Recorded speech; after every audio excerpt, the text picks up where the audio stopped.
Stopped for a few minutes from photographing birds.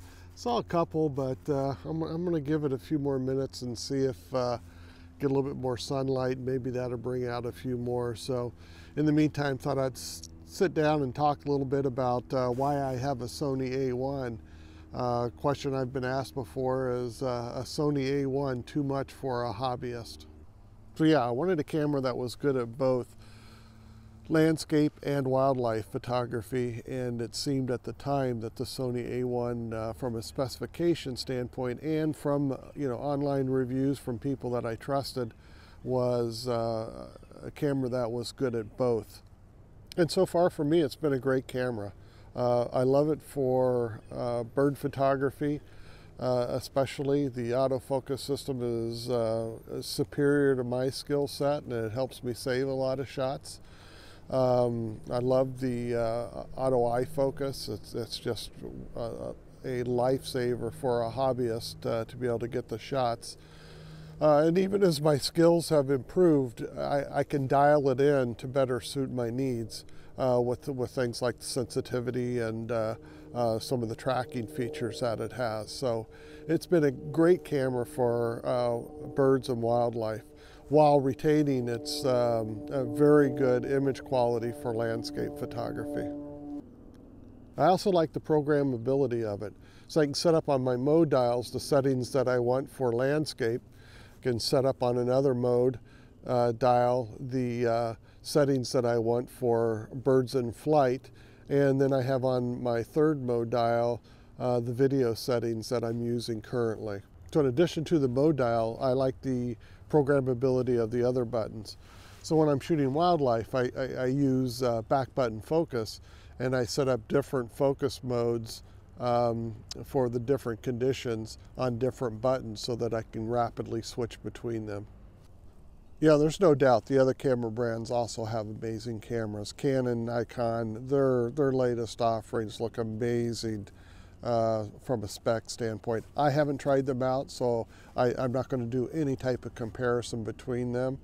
So I'm sure really there's very little difference for a hobbyist between the flagship cameras from all the major brands. So, but the original question was, is a flagship camera like the Sony A1 too much for a hobbyist? Well, from my experience, no. I had the money to spend on it. As I said, I like the technology. I was comfortable with the Sony system. At the time it was introduced, I thought it was, from a specification standpoint, as good as, if not better than anything else out there. So I decided to purchase it, and I've been very happy with it so far.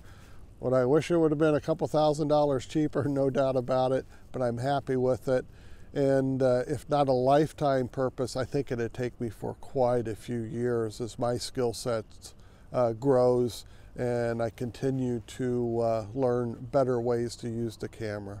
All right, enough rambling. Let's see if we can go find some more birds. Again, I'm not hearing a lot, but you guys know what it's like when you're out trying to photograph birds. They're not always as willing to be photographed as we are to photograph them.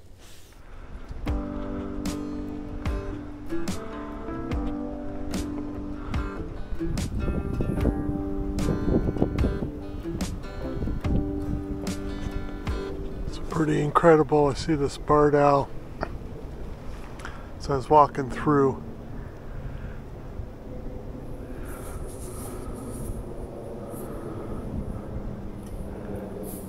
Flew right up to me. Now he's just sitting up there. Beautiful bird.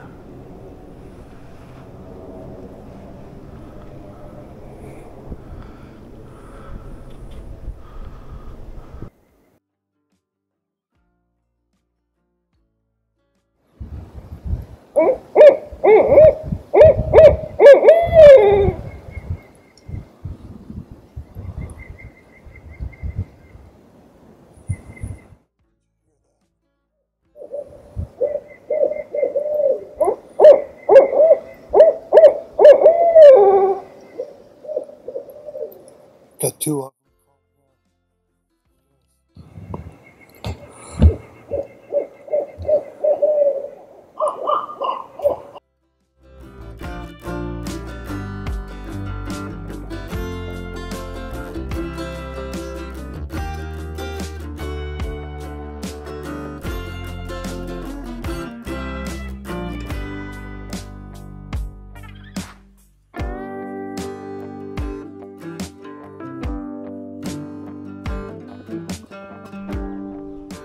Well, they're back behind me someplace, but I've lost track of them, so I'm not sure where they are.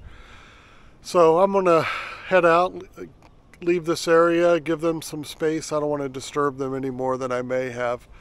I was glad to see those. I was fearful there for a moment. I was not going to get many photos today.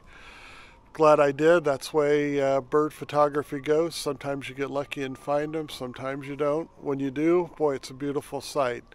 And that was an incredible sight today, and it was fantastic to hear them calling back and forth to each other, even though I didn't get to photograph both of them. So anyway, rambling on. Thanks for joining today.